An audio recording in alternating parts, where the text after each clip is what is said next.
안녕하세요. 빛이 나는 미나 엄마예요. 그동안 저희 집에 있는 책장, 그리고 전집들을 소개해드렸는데, 사실 책 소개보다 더 중요한 게 있어서 오늘은 그 중요한 이야기를 해보려고 해요.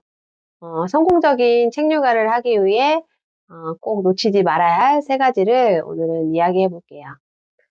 저희 아이는 지금 책을 좋아하고 많이 읽고 있지만, 유아기 때 책을 많이 읽었던 아이들도 초등학교 올라가면 책 읽는 양이 현저히 줄어들고, 초등 고학년이 되면 사춘기도 오고 핸드폰 소지하는 친구들이 90% 이상이 돼서 책을 멀리하게 된다고 해요. 어, 초등 고학년이 되었어도 책을 좋아하고 스스로 책을 읽는 아이로 키우는 것이 성공적인 책육아가 아닐까 싶어요.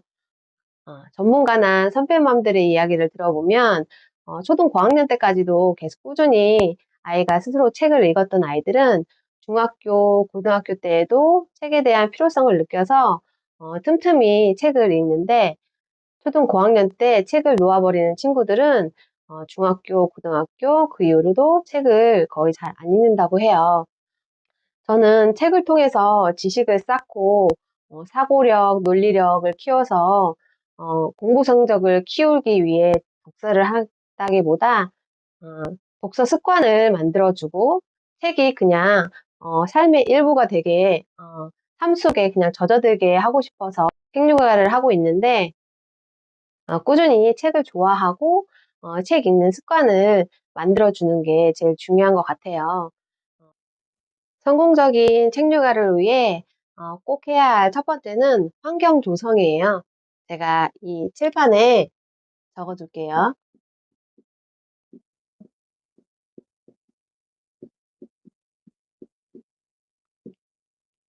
제가 자녀 교육에 관련된 유튜브나 강의를 많이 들으러 다니는데, 확실히 이렇게 적어주시면 더 기억에 오래 남더라고요.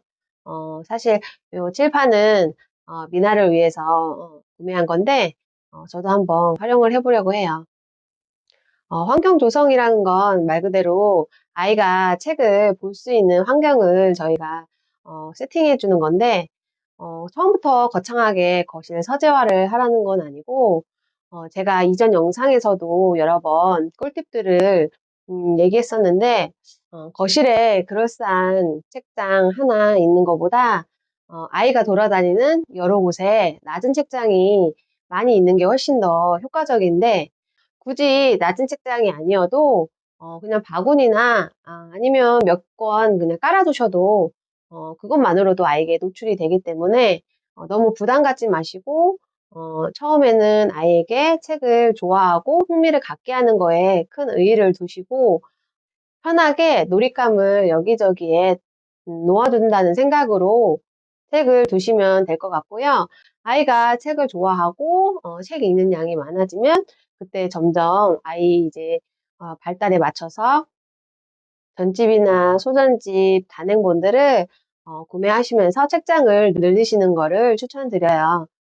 그리고 거실 서재화하신 분들 중에 인테리어를 예쁘게 꾸미고 싶어서 책장에다 커버를 씌우거나 뚜껑이 있는 책장을 사시는 분들이 계신데, 그러면 아무래도 책에 대한 접근성이 현저히 떨어지기 때문에 책을 다양하게 많이 노출해 주고 싶다면 개방형으로 되어 있는 책장을 꼭 구매하시기를 추천드려요.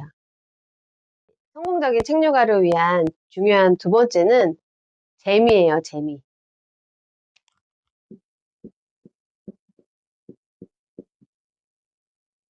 어른들도 재미없는 책 보지 않잖아요.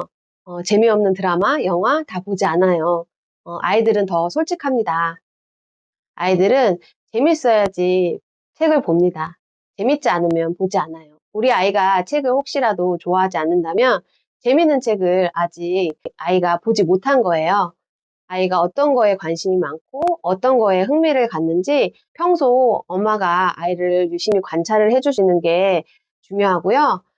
아이가 좋아하는 분야의 주제의 책들을 하나씩 하나씩 보여주기 시작하면 아이들은 관심을 갖고 볼 수밖에 없어요. 그리고 거기에서 조금 더 엄마가 리액션을 해주고 재밌게 읽어준다면 아이는 책에 더 빠질 수밖에 없어요. 재미가 있어야지 계속 보게 되고, 계속 보다 보면 집중해서 보는 시간이 길어지고, 그렇게 되면 일부러 엉덩이 힘을 기르지 않아도 독서의 힘만으로도 학습 효과를 나중에 충분히 얻을 수가 있어요. 제가 이렇게 재밌는 책을 노출해주고 아이와 재밌는 책을 많이 읽어라 이렇게만 얘기하면 일부 어머님들은 책을 많이 읽는다고 해서 사고력이나 문해력이 키워지는 것도 아니고 책을 많이 읽는다고 해서 꼭 공부를 잘하는 것도 아닌데 그렇게 책만 읽어도 되는 거냐 이렇게 걱정하시는 분들도 계실 텐데 유아기 때는 아이에게 책에 대한 좋은 감정을 심어주고 그리고 아이가 재밌는 책을 엄마와 같이 읽는 게 중요한 거예요. 책을 읽는다는 거는 이꼬르 엄마랑 함께하는 시간이 많다는 거거든요. 유아기 때는 엄마랑 같이 즐거운 시간, 좋은 정서를 교감하는 시간이 많을수록 좋기 때문에 그거를 잊지 않으셨으면 좋겠어요.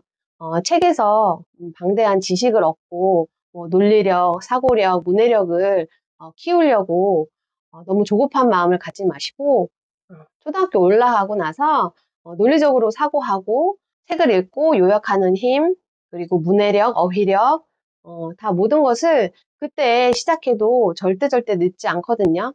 이미 아이가 유아기 때 충분히 책에 대한 좋은 감정을 갖고 엄마와 많은 시간을 같이 책을 읽었다면 초등학교 때 올라가서 집중적으로 학습에 도움되는 독서를 하기 시작한다고 해도 절대 늦지 않아요. 그러니까 지금 중요한 게 무엇인지 한 번 더 생각을 하시고 책류가를 하셨으면 좋겠어요. 저는 인스타에서도 여러 번 얘기를 했었는데 저는 단 한 번도 제가 책을 먼저 읽자고 한 적이 없어요. 일찍부터 책을 좋아하고 책에 호기심을 가질 수 있게 환경 조성을 했던 게 제일 큰 역할을 한 것 같고요. 그렇게 아이가 책을 좋아해서 자기 스스로 뽑아서 읽기 시작하니까 4세 좀 넘어가면 엄마들의 제일 관심사가 아이 주도잖아요. 스스로 뭐 세수하고 스스로 책가방 챙기고 스스로 자기 물건 정리하고 근데 아이가 스스로 책을 뽑아서 읽었던 친구들은 자연스럽게 자기주도 생활이 습관이 되는 것 같아요. 지금 이제 막 책요가를 하시는 분들이라면 아이가 선택하는 책, 아이가 뽑아오는 책을 존중해 주시고 아이가 리드하는 책요가를 하시기를 좀 권장드리긴 하는데 이렇게 말하면 저희 아이는 제가 책을 뽑아오지 않으면 절대 읽지 않아요 하시는 분들도 계신데 사실 아이들은 이야기를 좋아한다고 해요. 근데 이야기를 좋아하기 이전에 너무 이미 자극적인 놀잇감에 노출이 되었거나 그 외부 환경에 노출이 되었기 때문에 책을 찾지 않는 건데 어, 우리 아이가 만약 책을 좋아하지 않고 책을 읽지 않는다면 우리 집에 지금 너무 자극적인 장난감이나 놀잇감이 너무 많지 않은가 한번 생각해 보시고 그리고 또 아이가 심심할 틈도 없이 내가 너무 여기저기 데리고 다니진 않았나? 그것도 생각해 보시고 그리고 심심할 틈이 분명 있었는데 그때마다 내가 미디어를 노출해 주진 않았나? 를 생각해 보시면 우리 아이가 왜 책을 좋아하지 않고 책을 읽지 않는지 원인을 찾을 수 있을 거예요. 그리고 두 번째로는 아이가 스스로 책을 읽는 습관이 안 들여져 있는 건데 그러면 어떻게 습관을 잡는 게 좋냐 하시면 책류가의 꽃이죠. 잠자리 독서. 잠자리 독서만큼 아이에게 자연스럽게 책을 노출하고 습관 만들어주기 좋은 루틴이 없어요. 잠자리 독서는 책을 많이 읽는 게 중요한 게 아니고 매일 꾸준히 읽는 게 중요해요. 처음에는 책을 많이 읽지 않던 친구들은 엄마가 잠자기 전에 책을 읽으면 듣지도 않고 엄마 곁에 오지도 않을 수 있어요. 하지만 꿋꿋하게 계속 매일매일 읽어주셔야 습관이 잡힙니다. 어, 계속 읽다 보면 어느 날 아이가 잠자기 전에는 책을 꼭 읽는구나를 인지하기 시작하면서 엄마가 책을 읽으면 옆에 와서 눕기 시작합니다. 눕기 시작하고 처음에는 스토리를 다 몰입해서 듣지 않더라도 듬성듬성 듣기 시작할 거예요. 그리고 그 다음에 조금씩 관심을 갖게 되고 한 권을 읽던 게 두 권을 읽게 되고 그러다 보면 아이가 스스로 엄마 나 오늘은 이거 읽고 싶어 하는 날이 오게 됩니다. 이거는 엄마가 아이에게 독서 습관을 잡아주고 싶다면 좀 노력해야 될 부분이에요. 마지막으로 성공적인 책 육아를 위한 중요한 세 번째는 엄마의 자세예요.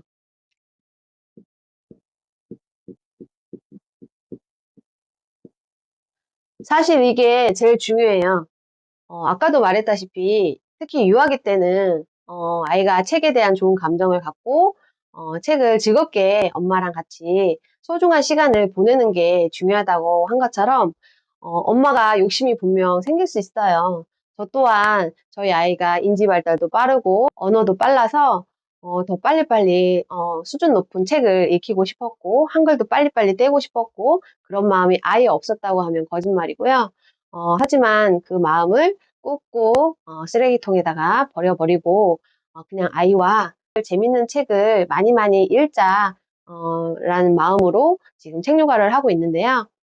엄마의 그 열정적인 아이를 사랑하는 마음이라고 생각해요. 그 모든 것들이. 근데 그게 이제 너무 과하다 싶으면 그렇게 엄마의 욕심이 들어가기 시작하면 아이들은 금방 알아차려요. 엄마가 같이 읽어야 된다고 하니까 읽긴 하지만 책에 대한 좋은 감정은 이제 점점점 사라지고 초등학교 올라가고 3, 4학년만 돼도 이제 아이들이 자기 고집을 부리면서 읽지 않게 되는 상황이 벌어질 수 있거든요. 그러니까 엄마의 욕심과 열정은 마음속 상자에 잘 고이 담아 주시고 어 아이와 그냥 이 소중한 시간을 함께 한다는 생각으로 유아기 때는 책 육아를 하셨으면 좋겠어요. 재미있는 책을 아이와 함께 읽으면서 소중한 시간을 보내기 위해 하는 책 육아라고 하기에는 사실 저희 집에 책이 엄청 많아요.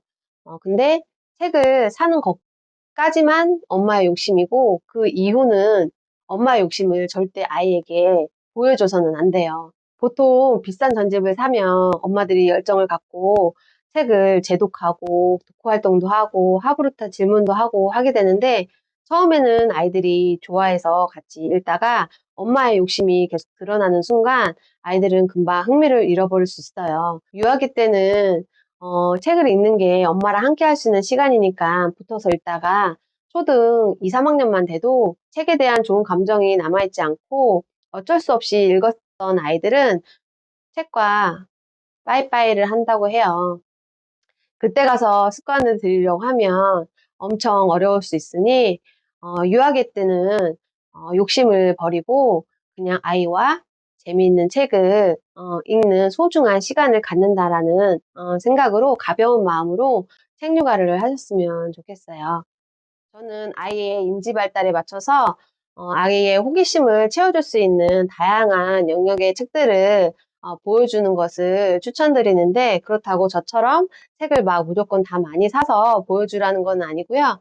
제일 좋은 건 도서관이 가까우시면 도서관에 아이랑 자주 가시는 걸 추천드려요. 그리고 전집을 많이 구매를 하시더라도 아이에게 꼭 읽어야 한다는 부담감은 절대 주지 마시고 저는 만약에 50권짜리 전집을 샀는데 10권 정도만 보고 잘 안 본다 하여도 전 조급함이 1도 없어요. 그렇게 그런 마음을 갖고 처음부터 사기 때문에 아이에게 그런 부담은 주진 않아요. 그러니까 전집을 사더라도 아이에게 부담 주지 않고 엄마의 욕심을 드러내지 않을 자신이 있으시면 많이 많이 사셔서 골고루 많이 노출시켜 주는 거를 저는 추천드려요. 좋은 구절을 소개해 드릴게요. 배를 만들게 하려면 배 만드는 법을 가르치기 전에 바다에 대한 동경심을 키워줘라. 그러면 배 만드는 법을 스스로 찾아낼 것이다. 책 육아도 지식을 쌓고 학습적인 목적으로 접근하기보다 아이가 책에 대한 좋은 감정을 갖고 즐기면서 보고 책 속에서 자기가 무엇을 하고 싶은지 찾아내서 스스로 주체적인 삶을 살 수 있게 도와주는 게 중요한 것 같아요. 책을 읽고 생각하고 사색하고 사유하는 멋진 아이로 키우기 위해 오늘 제가 말한 성공적인 책 육아를 위한 중요한 세 가지. 첫 번째, 환경 조성, 두 번째 재미, 세 번째 엄마의 자세. 꼭 명심하시고 앞으로 책 육아하는데 도움이 되시길 바랄게요. 이 세 가지를 잊지 않고 계속 책 육아를 하신다면 엄마도 아이도 성장하고 좋은 관계를 맺을 수 있다고 믿어요. 아이도 엄마도 즐거운 책 육아를 언제나 응원합니다. 오늘도 끝까지 영상 봐주셔서 감사하고요. 빛이 나는 모든 엄마들을 응원합니다.